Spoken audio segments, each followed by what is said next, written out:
ओम शांति।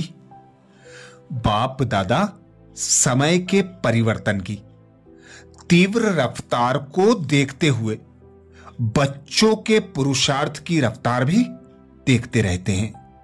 समय समय पर बाप दादा परिस्थिति अनुसार बच्चों को अनेक युक्तियां, अनेक इशारा देते रहते हैं। बाप दादा हर एक बच्चे को जीवन मुक्त स्थिति में सदा देखने चाहते हैं। आप सबका यह चैलेंज है कि बाप से मुक्ति, जीवन मुक्ति का वर्षा आकर लो, लेकिन आपको तो मुक्ति व जीवन मुक्ति का वर्षा मिल गया है, मिला है ना। सतयुग में व मुक्ति धाम में मुक्ति, जीवन मुक्ति का अनुभव नहीं होगा। अभी श्रेष्ठ संगम युग पर ही आप बच्चे मुक्ति, जीवन मुक्ति के वर्षे का अनुभव करते हो, क्योंकि अनुभूतियों का श्रेष्ठ समय संगम युग का समय है।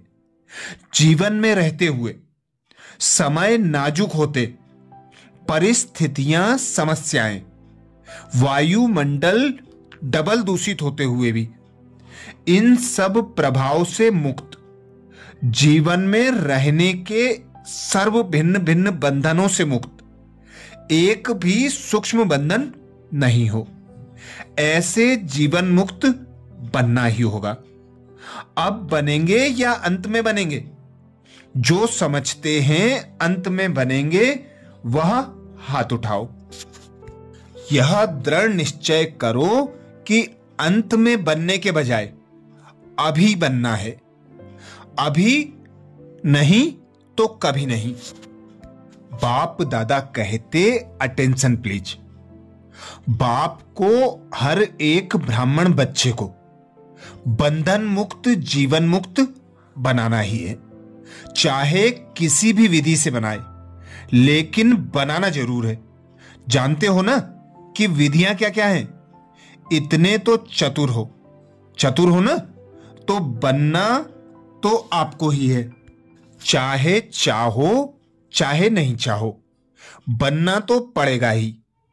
अभी से बनेंगे, आपके मुख से यह शब्द ना निकले कि बनना है, बनना ही है। बन जाएंगे, बनेंगे नहीं, बनना ही है। तो बाप दादा आज देख रहे थे कि बच्चों की 3 प्रकार की स्टेजेस हैं। एक है पुरुषार्थी, उसमें पुरुषार्थी भी हैं और तीव्र पुरुषार्थी भी हैं। दूसरी स्टेज है जो पुरुषार्थ की प्रारब्ध, जीवन मुक्त अवस्था की स्टेज में अनुभव कर रहे हैं, लेकिन लास्ट की संपूर्ण स्टेज है देह में होते भी विदेही अवस्था का अनुभव। लास्ट संपूर्ण स्टेज है देह में होते भी देही अवस्था का अनुभव। तो 3 स्टेज देखी, पुरुषार्थ की स्टेज में ज्यादा देखे। प्रारब्ध जीवन मुक्त की प्रारब्ध यह नहीं कि सेंटर के निमित्त बनने की, व अच्छे स्पीकर बनने की, व ड्रामा अनुसार अलग अलग विशेष सेवा के निमित्त बनने की, यह प्रारब्ध नहीं है। यह तो लिफ्ट है और आगे बढ़ने की, सर्व द्वारा दुआएं लेने की, लेकिन प्रारब्ध है जीवन मुक्त की। कोई बंधन ना हो। आप लोग एक चित्र दिखाते हो ना, साधारण अज्ञानी आत्माओं को कितनी रस्सियों में बंधा हुआ दिखाते हैं।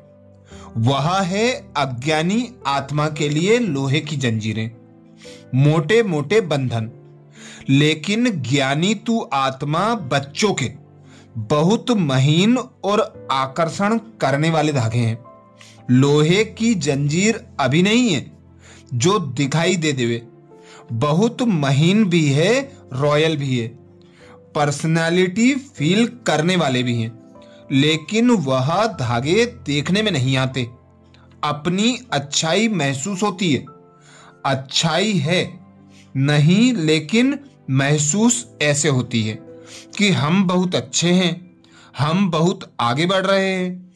तो बाप दादा देख रहे थे यह जीवन बंध के धागे मेजोरिटी में हैं, चाहे एक हो चाहे आधा हो, लेकिन जीवन मुक्त बहुत बहुत थोड़े देखे। तो बाप दादा देख रहे थे कि हिसाब के अनुसार यह सेकेंड स्टेज है। जीवन मुक्त लास्ट स्टेज तो है देह से न्यारे विदेहीपन की। उस स्टेज और जो स्टेज सुनाई उसके लिए और बहुत बहुत बहुत अटेंशन चाहिए। सभी बच्चे पूछते हैं 99 आएगा? क्या होगा?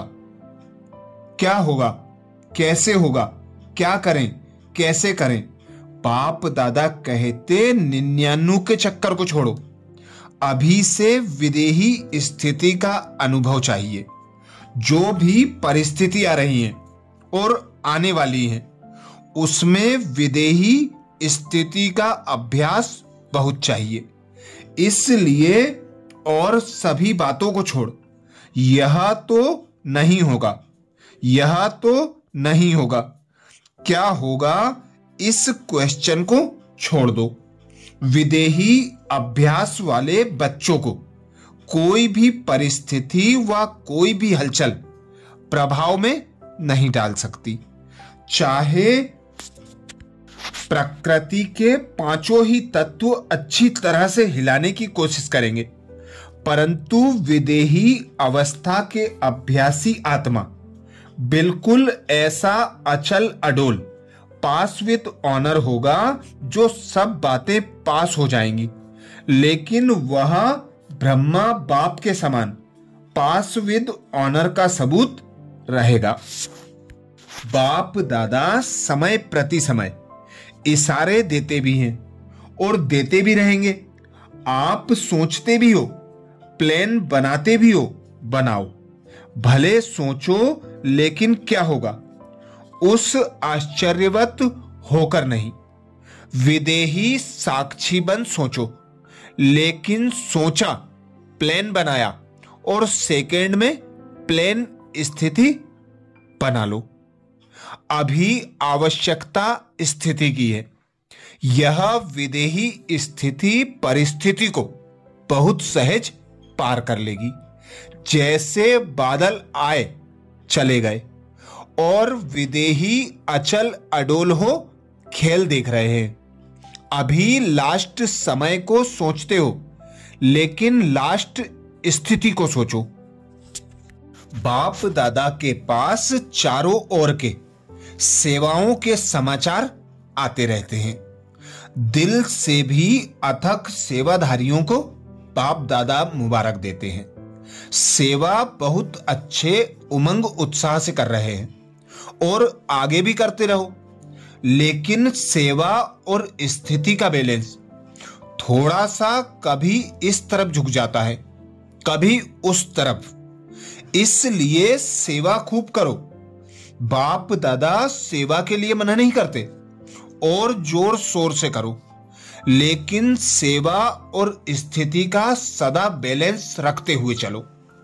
स्थिति बनाने में थोड़ी मेहनत लगती है और सेवा तो सहज हो जाती है। इसलिए सेवा का बल थोड़ा स्थिति से ऊंचा हो जाता है। बैलेंस रखो और बाप दादा की सर्व सेवा करने वाली आत्माओं की संबंध संपर्क में आने वाले ब्राह्मण परिवार की ब्लेसिंग लेते चलो। यह दुआओं का खाता बहुत जमा करो। अभी की दुआओं का खाता आप आत्माओं में इतना संपन्न हो जाए जो द्वापर से आपके चित्रों द्वारा सभी को दुआएं मिलती रहेंगी। अनेक जन्म में दुआएं देनी है, लेकिन जमा एक जन्म में करनी है। इसलिए बाप दादा पूछते क्या करेंगे? स्थिति को सदा आगे रख, सेवा में आगे बढ़ते चलो। क्या होगा यह नहीं सोचो। ब्राह्मण आत्माओं के लिए अच्छा है, अच्छा ही होना है, लेकिन बैलेंस वालों के लिए सदा अच्छा है। बैलेंस कम तो कभी अच्छा, कभी थोड़ा अच्छा। सुना क्या करना है? क्वेश्चन मार्क सोचने के हिसाब से आश्चर्यवत होके सोचने की को फिनिश करो। यह तो नहीं होगा, यह तो नहीं होगा। यह स्थिति को ऊपर नीचे करता है। इसीलिए बाप दादा इशारा देते हैं, सेवा के साथ देह में रहते विदेही अवस्था का अनुभव बढ़ाओ। आप बच्चों के पास सिर्फ एक स्थूल धन का खजाना नहीं है, वो तो सिर्फ धन के साहूकार हैं। और आप बच्चे कितने खजानों से भरपूर हैं। खजानों की लिस्ट जानते हो? यह स्थूल धन तो कोई बड़ी बात नहीं है, लेकिन आपके पास जो ज्ञान का खजाना है, शक्तियों का खजाना है, सर्व गुणों का खजाना है, खुशी का खजाना है, और सर्व को सुख शांति का रास्ता बताने से जो दुआओं का खजाना मिलता है, यह अविनाशी खजाने सिवाय परमात्म बच्चों के अविनाशी किसके पास नहीं है। तो बाप दादा को ऐसे खजानों के मालिक बच्चों पर कितना रूहानी नाज है। बाप दादा सदा बच्चों को ऐसे संपन्न देख यही गीत गाते, वाह बच्चे वाह। आपको भी अपने पर इतना रूहानी नाज अर्थात नशा होना चाहिए। अच्छा, ओम शांति।